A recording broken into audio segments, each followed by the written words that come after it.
the good old summertime, in the good old summertime, strolling through the shady lane. I'm Tom Ford, and welcome to part 2 of this episode of the Golden Age of Cricket podcast, focusing on the life and career of Albert Tibby Cotter, with my special guest, Max Bonnell. If you haven't already, be sure to listen to part 1, available on the podcast now. I have this theory, Max, having read your book, that in many ways Tibby was the antithesis of the Golden Age player. He was brash and unapologetic when it came to his extremely fast bowling. And he was a character, or a larrikin, who celebrated hard off the field. Was Tibby unique amongst his peers? That's hard to say. I mean, he was not alone in being boisterous. He was not alone in enjoying a drink, but there were not so many who had such an open disregard for etiquette. You know, one of the stories we uncovered doing the book, and I'm amazed that this isn't better known, is that he was actually locked up in jail the week before the first test of the 1907-08 Ashes series.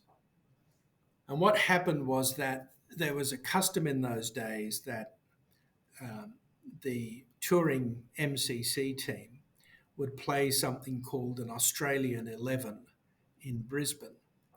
And that typically was a chance for a few Queenslanders to play a representative game and for the test selectors to try out one or two fringe candidates. But they must have thought Cotter needed some practice or needed to prove he could still bowl fast or something, and they picked him in the team. There was almost no cricket played because it rained so much. So on the Saturday night, Cotter went out drinking with a bunch of friends. And after you've been doing that for several hours, there's nothing more natural than walking back towards your hotel, loudly singing at the top of your voice. Cotter at that point was approached by a policeman who asked him to be quiet. Not realising that the man was a policeman, Cotter thumped him. And so he spent Sunday in jail in Brisbane for assaulting a policeman. The magistrate saw him on the Monday morning and said, well, I assume you're wanting to play in the test match next week, so I'm going to fine you £2. And off he went. So he was kind of pretty indisciplined in his private life, and that leads us inevitably to Lucy Hepworth, the barmaid from Bradford, who insisted that she and Cotter became engaged during the 1909 tour. We don't know an awful lot about that relationship, except that it seems to have interested Cotter greatly while he was in England on the 1909 tour, and then dropped out of his mind altogether when he left. An interesting coda to that story is that after Cotter departs, Lucy Hepworth is sent to France for a period by her family. And this gives rise to all kinds of stories or speculation that she was sent there to have the child, which was then placed in a French orphanage, at which point she came back to England. She finished up marrying very happily and having a family, although she always kept the Australian team hatband that Cotter gave her as a present on the 1909 tour. So there's a possibility that there are a bunch of Frenchmen wandering around today who don't realise that they're descended from an Australian fast bowler. Yeah, and it's fair to say, had social media existed in Tibby's day, his his career might not have even got off the ground. Well, I'm resisting the obvious comparisons with Shane Warne. Um, Cotter was notoriously a ladies' man. He was good looking, single, from a well to do family, famous, very athletic. Um, After his death, there was a ceremony um, at the Sydney Cricket Ground to unveil a plaque in his memory, and a wreath of flowers was placed on it. It was anonymous but was said to come from his many women friends. Quite who these people are, we have no idea. He was you could argue the Shane Warne of his day, but it's a facile comparison, but there's something in it. Max, we've spoken about his bowling, obviously, but let's also touch on his batting, because to me, having read your book, it seems like his batting was much like his bowling. He was brash and highly entertaining to crowds.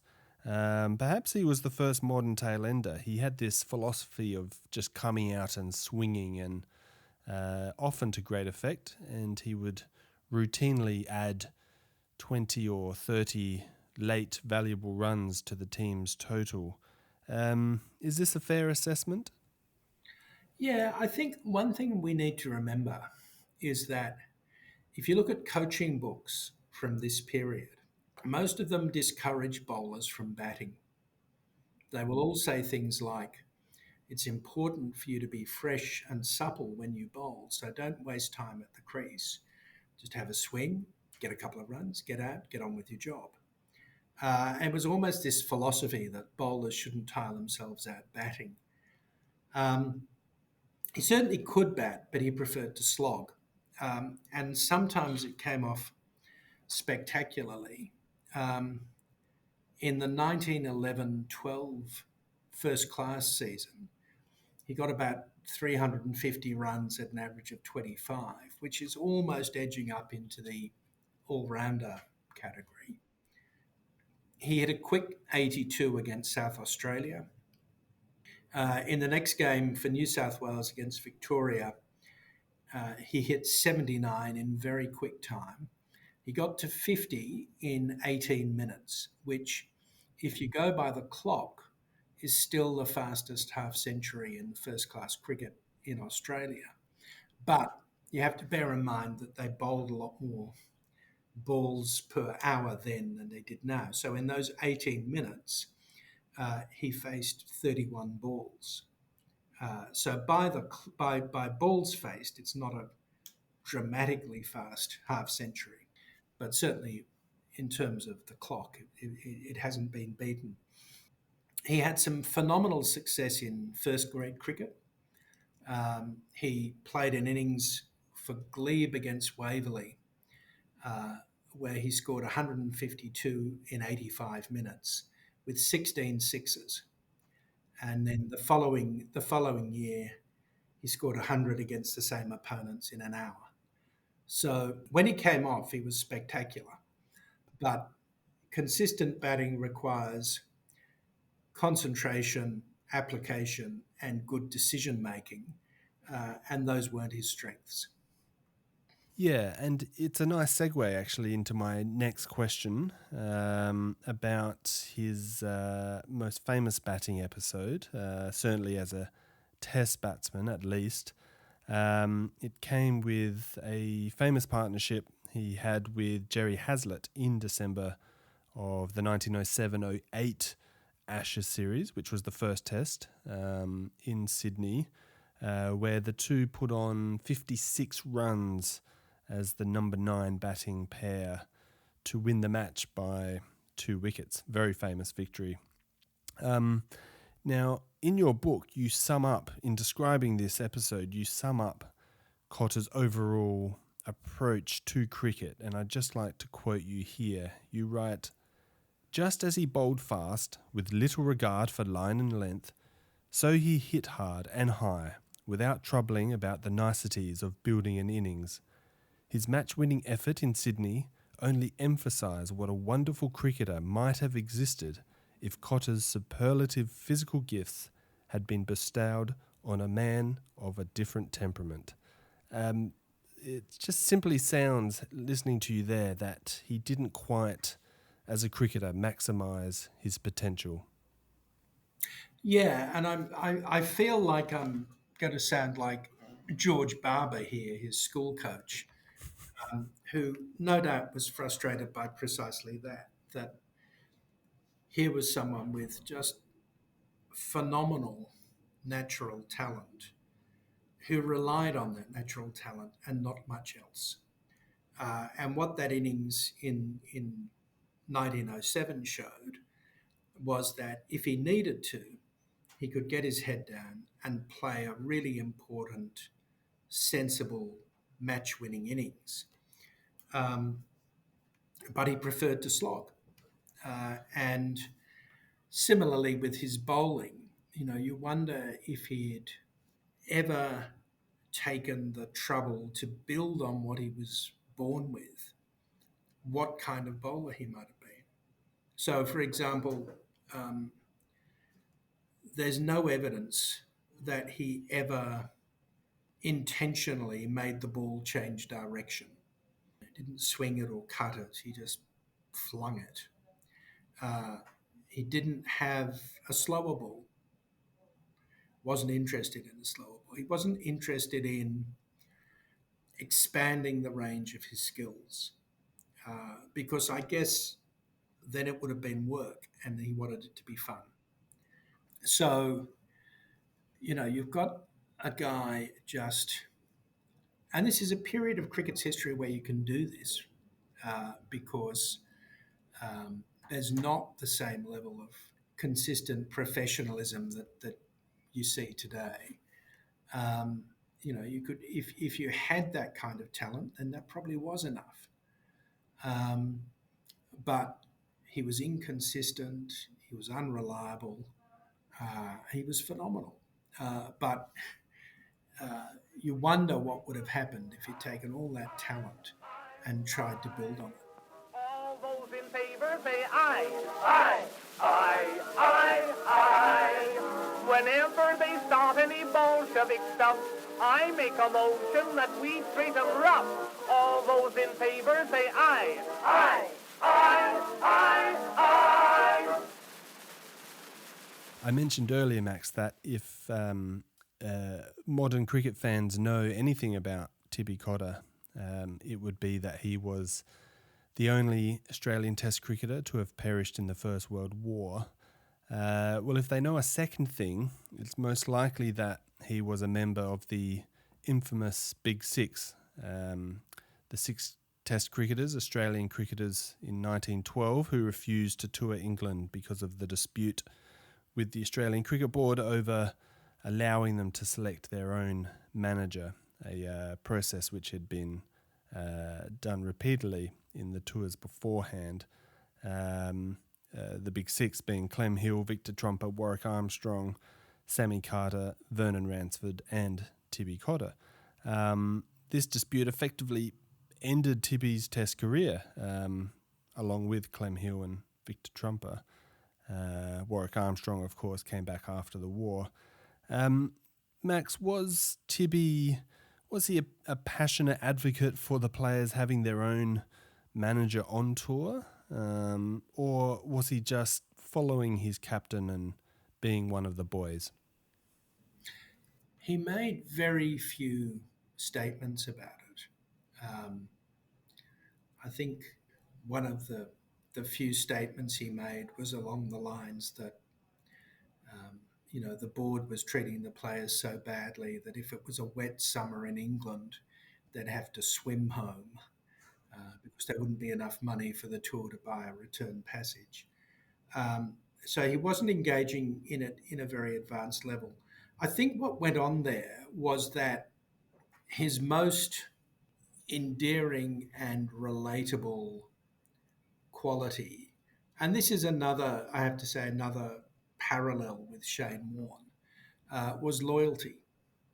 If you were on Cotter's side, he stuck with you. And I think he was simply, in that episode, demonstrating his loyalty to Trumper in particular, but also Carter, Armstrong, the people he'd been playing with. And if there was ever a choice between an institution and organisation or his friends, he was going to side with his friends. And so I think this was really an expression of that aspect of his character. And as you say, it put an end to his international career, although, as it happens, his international career would have ended anyway, because after that 1912 tour, Australia didn't play another test until 1920. Yeah, no, that's a fair assessment. Well, let's have a look at his statistics, his playing career as a whole. As we've already mentioned, he made his Test debut against England at the SCG in February 1903-04. He plays his final match against England at the MCG in February 1912. His entire first-class career spans from 1901-02 to 1913-14 season. For the actual numbers, and I'll start with his bowling, of course. Test career first, so he played 21 test matches. He bowled in 38 innings. He threw down 4,633 deliveries, took 89 wickets for a total of 2,549 runs. His best bowling in an innings was 7 wickets for 148 runs, so expensive. Best bowling for a test match was 9 for 221. His bowling average was 28.64, so quite high. Certainly we think of modern bowlers today. Glenn McGrath, I think, was about a 21. 7 occasions he took 5 wickets in an innings. His first-class record, 113 first-class matches. He bowled 19,565 deliveries, took 442 wickets for a total of 10,730 runs.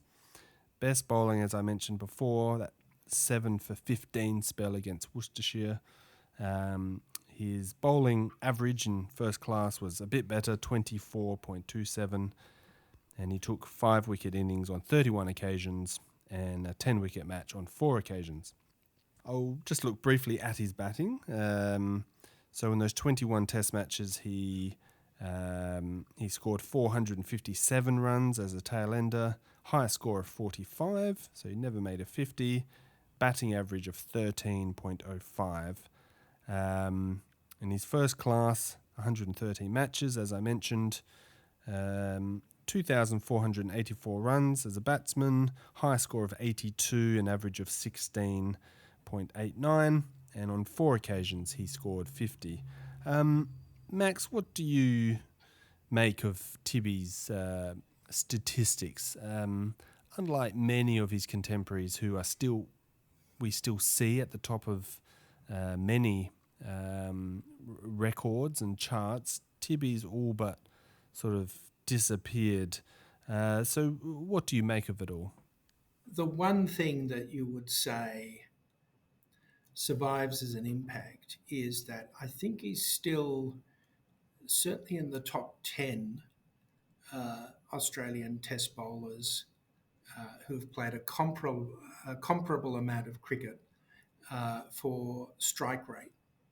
I think he took, and I'm going purely from memory here, but a wicket roughly every 50 balls or so. And that puts him squarely in the top 10 for strike rate. And that is probably a fair indication of the kind of cricketer he was. He was someone who made a sharp impact rather than, built a solid, substantial body of achievement. But he made impacts that changed games.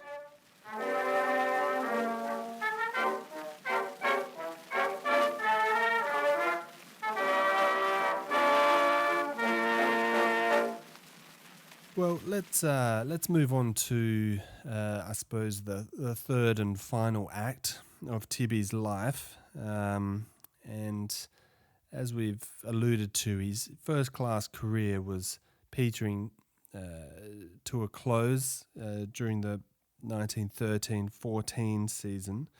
And then, of course, the First World War occurs, and as was expected of cricketers and sportsmen of the day, Tibby signs up for the war effort. Strangely, what is discovered when he signs up, he goes in for a medical, and it's discovered that he's actually quite blind, which is remarkable. And initially he's discharged or not allowed to sign up, and then he does another medical, and the doctor lets him slide through, but perhaps owing to his celebrity. What can you tell us about that, Max? Yeah, well, he went to join up, and there was a standard medical test, and it found that he was, I think, very short-sighted in one eye, which in retrospect makes his cricket all the more remarkable, because that you think would have affected his depth perception, which would have made batting quite a challenge. But that creates a real dilemma for the recruiting staff, because according to the criteria that they're obliged to apply, Cotter is unfit. But here's a guy who only a couple of years before has been opening the bowling for Australia in test matches, who's a renowned athlete, who's a first-grade rugby union player for Glebe. If he's unfit, who is fit? And of course, there's a stigma attached to not signing up, which Cotter's anxious to avoid. And Cotter is also being used for publicity in attracting new recruits. Bear in mind, there's no conscription. And so, Cotter's photograph is being used. Tripper Cotter's signed up. You've got to sign up. There's a lot of incentive to get Cotter in. And it seems to me that what happened was that they struck a compromise where he was allowed to join, but in a non-combatant role. So you can sign up, but we're not giving you a gun, because who knows who you're going to shoot with it. And that seems to have been the compromise they struck. We've got to let this guy in, because if Australia's opening bowler isn't fit, what signal does that send? But we don't want him shooting anyone. So that seems to be in the compromise. So he joins as a stretcher bearer rather than an armed combatant. But he then signs up to the Light Horse Brigade, does he not? Which seems like a bit of an odd choice. I mean, did he have a background with horses, or is it simply that they were after a stretcher bearer? Well, did he have a background in horse? He knew what a horse was, because the Cotter home at Glebe had stables. Now, I don't know whether he used those as riding horses. My suspicion is this was before motor cars, so the horses were probably pulling a carriage, but we just don't know. I suspect he joined the Light Horse purely because it was glamorous. And if you had a level of celebrity, you were given some leeway in saying where you wanted to serve. And it's quite likely that he opted for the Light Horse, either because he knew someone who was there, or because it was the glamour unit. So he goes off to war, and he arrives in Gallipoli in 1915 in August, I think, which is about 4 months after the initial slaughter in April. And the weather is just terrible. Your book details how there's just constant storms of sleet and snow, and the troops are just, of course, miserable, including Tibby. And he actually incurs an early misdemeanor, an official misdemeanor. What can you tell us about that? I think he'd been on Gallipoli for 2 days when he was found guilty of being too drunk to function, and he was sentenced to a thing called field punishment number 1. Now, there's a couple of things to say about that. First, we don't know anything about the circumstances. It's possible that he just met up with a bunch of people who were keen to have a drink with the famous Test cricketer, and it got out of hand. It's also possible that his first exposure to conflict had a shocking effect on him, and he was drinking to nullify that. So there's that range of possibility, and we just don't know where he fell on that. He was sentenced to field punishment number 1. This is a notorious subject in studies of the First World War. What field punishment number 1 was is not written down anywhere. And that's because it was the discretion of the local commanding officer. So there are horrendous stories that, in some places, field punishment number 1 involved, being tied to some object within range of enemy guns for a period of an hour to convince you to act better next time. In other places, it was just performing mundane but unpleasant duties. We just don't know. But I guess the other point to make about it was that Cotter, in this respect, is not untypical. And I talk about the layers of mythology that smother this. And this is an area where, whenever I talk about it, I get extraordinary, heated, adverse comments from a particular group of people who are determined to believe that the Anzacs were the epitome of fine, upright, noble soldiers. The fact is, there are academic studies of the First World War that show conclusively that the Australian forces had the worst disciplinary record of any of the Allied soldiers. And that ranged from relatively trivial things like the refusal of the lower ranked soldiers to salute their superiors whenever they walked past, to the more serious end of things like desertion. And the paradox of the Australian soldiers in the First World War is that, on the whole, they were phenomenally good at the fighting bit and incredibly messy and undisciplined at all the non-fighting stuff. And Cotter fits quite neatly into that pattern. It's not his only offence. He goes on leave to Cairo after Gallipoli and just goes missing for 3 days. He just goes on a bender in Cairo for 3 days and gets punished for that. So he's a very messy soldier, but he would argue, and I think with some justice, good at the bits that mattered. I think your assessment is entirely accurate. I mean, when you think about it, here they are sending off large groups of young men overseas for the first time, which must have been extremely exciting for many of them. In fact, Tibby would have been one of the most experienced. I think at this point of his life, he'd been overseas on 2 other large trips, cricketing tours, obviously.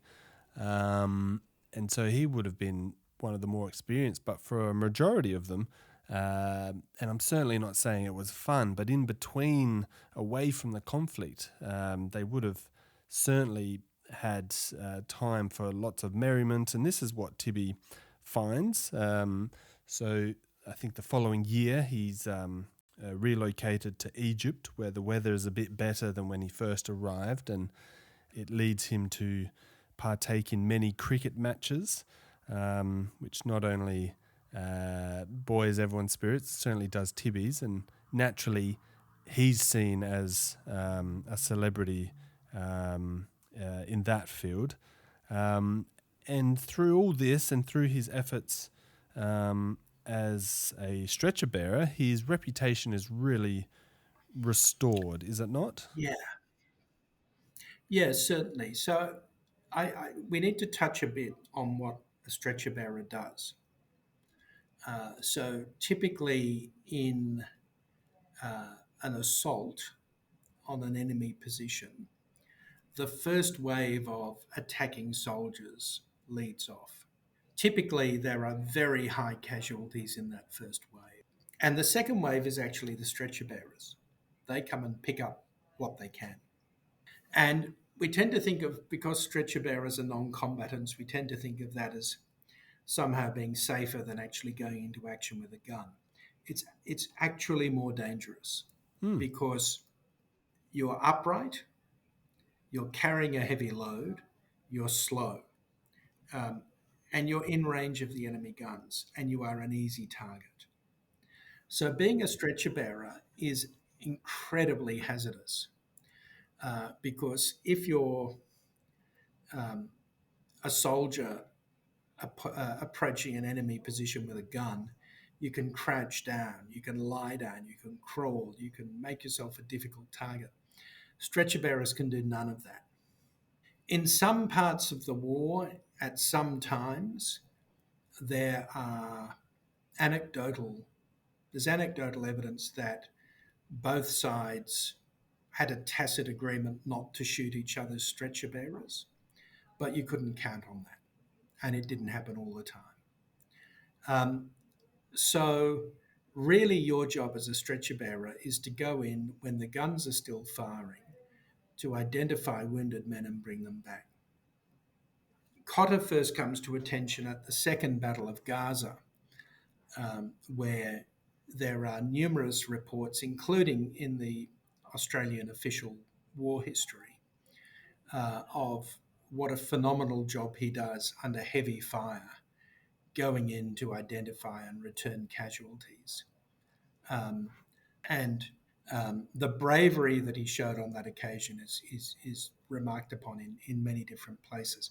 Curiously, not in any official reports from his unit. He's never mentioned in dispatches or recommended for a decoration or anything like that. And possibly that's because the officers resented his attitude to um, life away from the front. But we can't really know. But he certainly established a reputation as being immensely brave under fire in a job that was inherently very hazardous. So, Max, let's talk about Tibby's death. So, it happens at the famous Battle of Beersheba on the 17th of October 1917.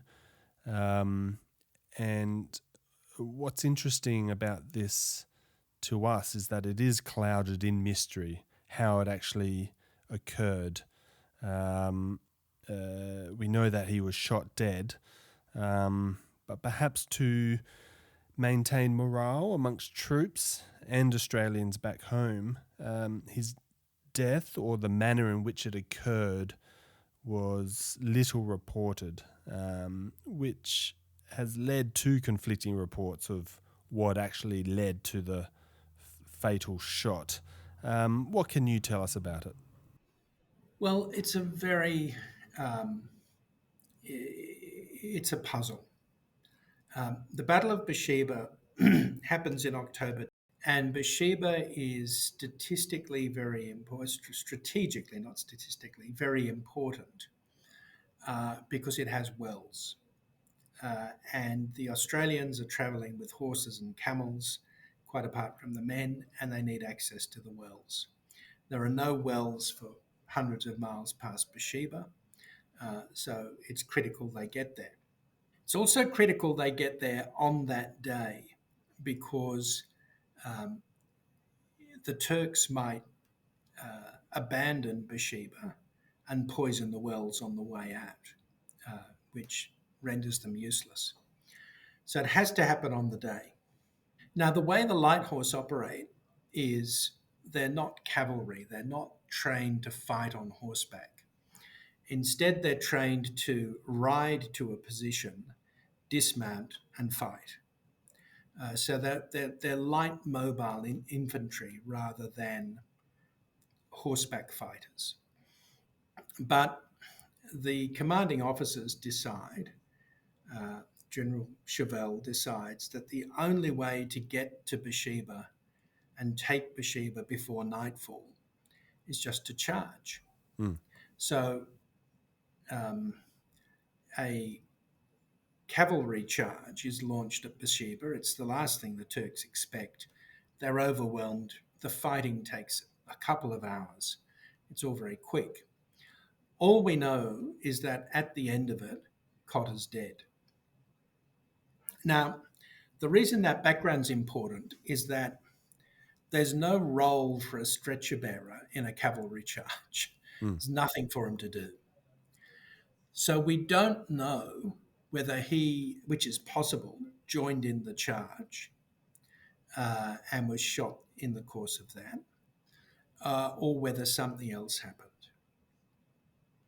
And there's really no way of unraveling that mystery. What we do know is that all the stories about his death that have traditionally been told are wrong. So the one that got most circulation was a story that Bert Oldfield used to tell, that Cotter had been in a trench,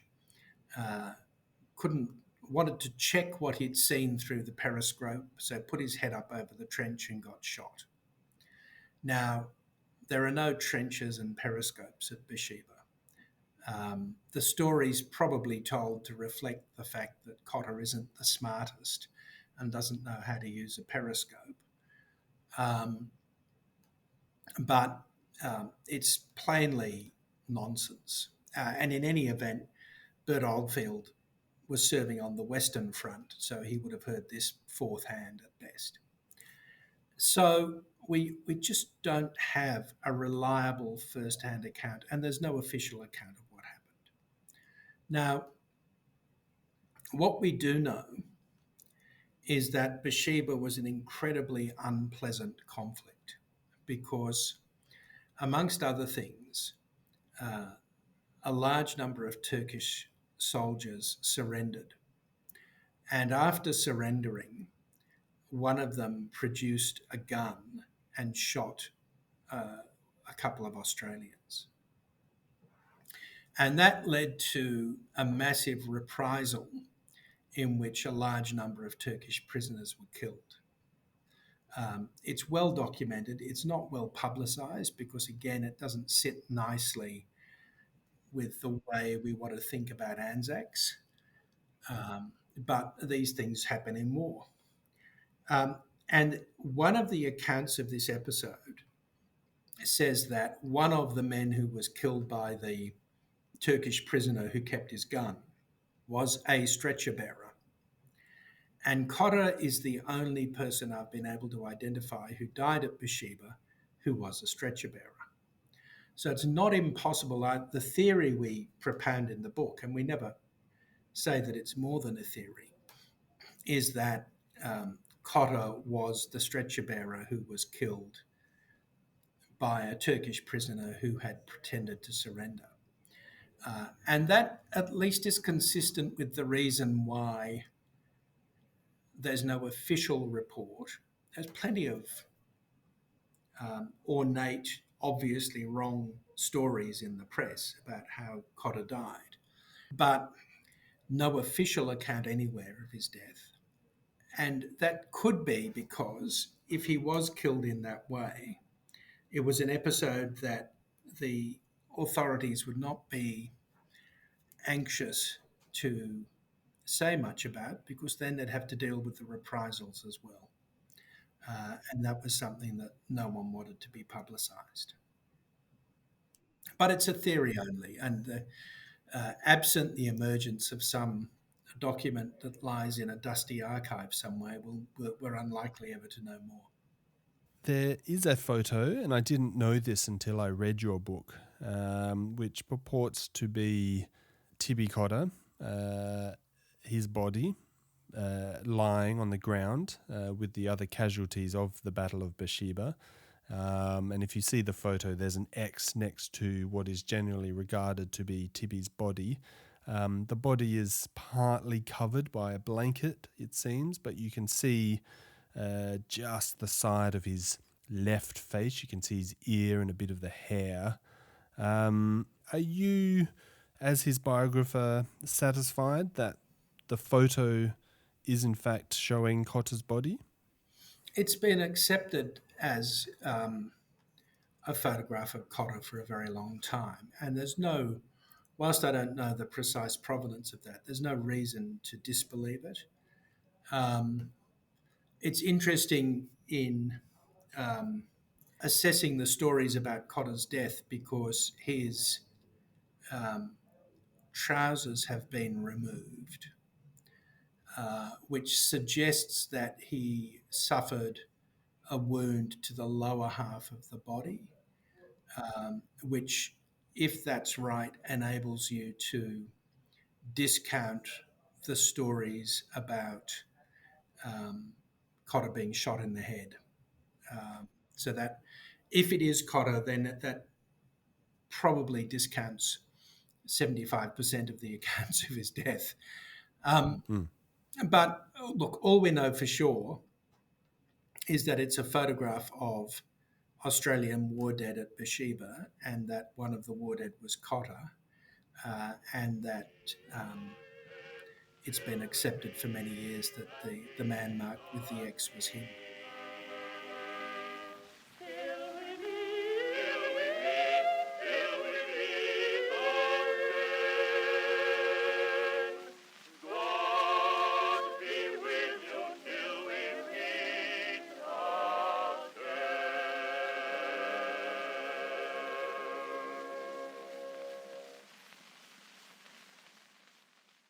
Well, let's conclude, Max, in discussing Tibby's legacy. What do you make of his legacy today? And what public monuments or plaques exist to remind people of his feats, either sporting or otherwise?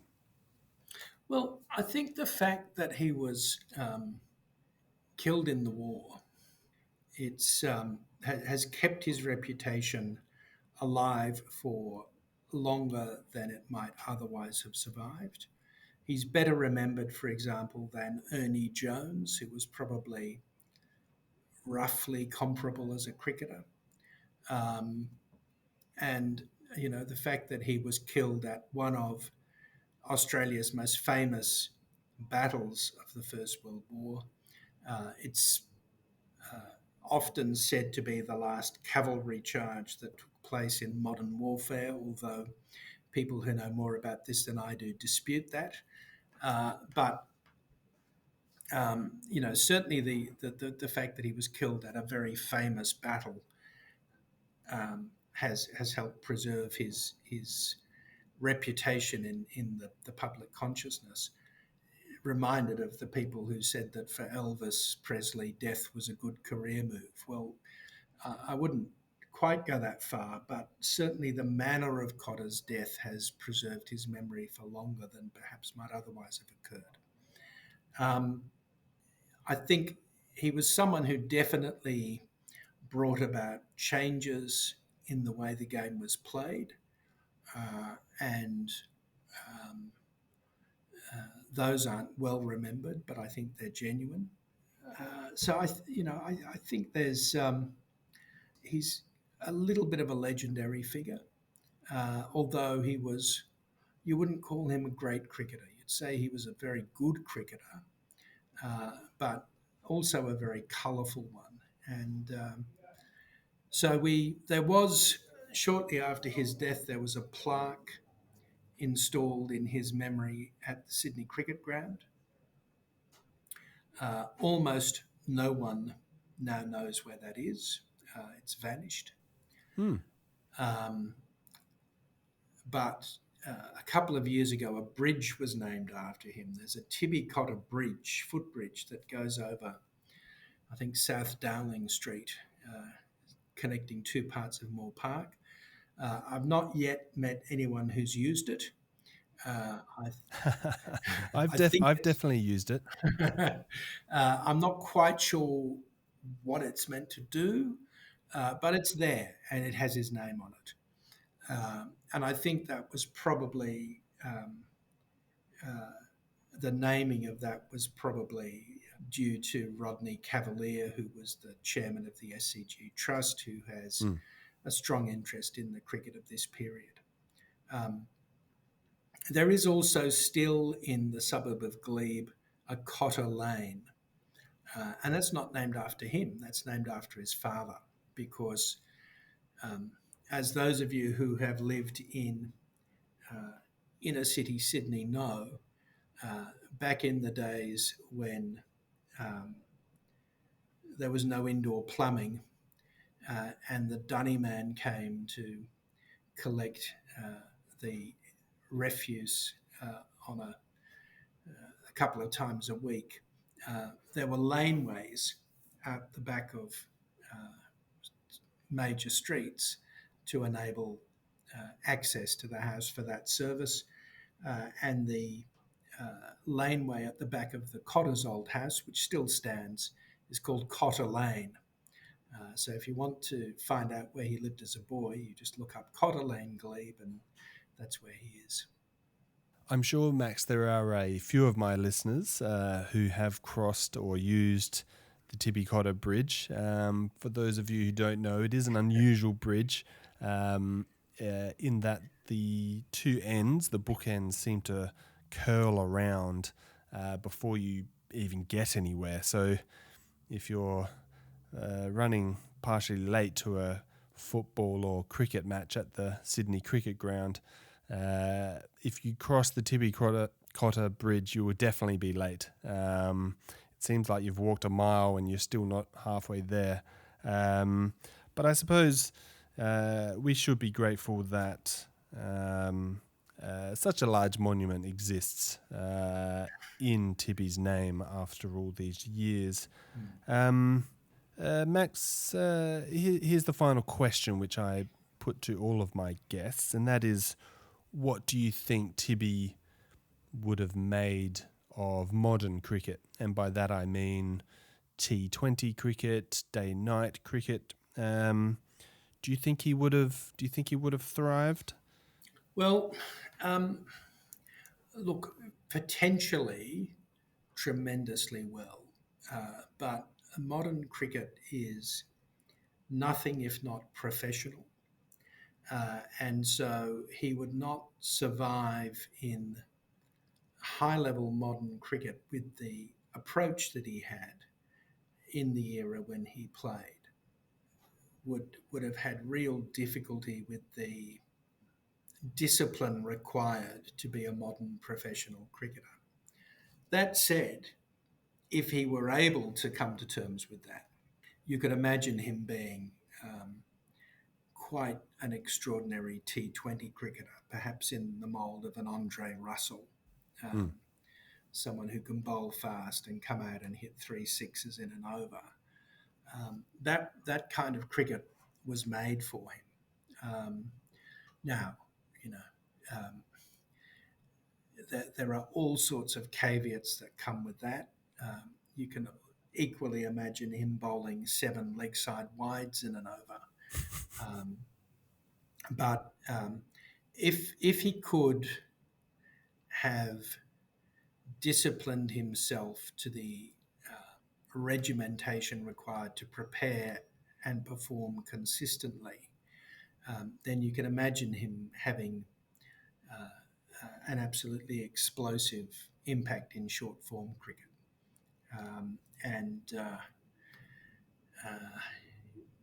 So I think he could have had a terrific impact in the modern game.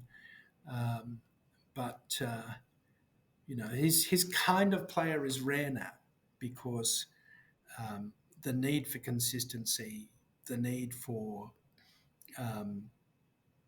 reliability has to a large extent removed his kind of unpredictable, explosive play from the modern game. And not to mention the 24/7 news cycle, which may have caught him out a few times. Well, thank you, Max, for joining me on the podcast today. It's been excellent, actually, very enlightening hearing you recall the life and times of Tibby Cotter. Just wonderful. I would encourage all my listeners to read your book, Tibby Cotter, Fast Bowler, Larrikin, Anzac, if they can get a hands on a copy. But thanks for joining me here today, Max. Thank you very much. That's all from me. Be sure to follow the podcast on social media, and you can write to me at goldenageofcricket@gmail.com. My name is Tom Ford, and until next time, it's bye for now.